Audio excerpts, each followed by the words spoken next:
How to reset keyboard on iPhone. To get started, first of all go ahead and open up the Settings application on your phone. Once you're here, go to General as shown. From here, you can manage your overall setup and preferences for iPhone, such as software updates, device language, CarPlay, AirDrop, and more. Then, scroll down to the end and tap on Transfer or Reset iPhone. Now, tap on Reset below. And then, select Reset Keyboard Dictionary. Enter your passcode over here to proceed. This will delete all your keyboard dictionary, as well as all your recently used emojis.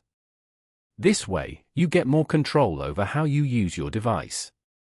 Following these steps, you can easily reset keyboard on iPhone. Thank you for watching. Please leave a like if this tutorial helped you, or leave a comment below if you have any questions related to the video.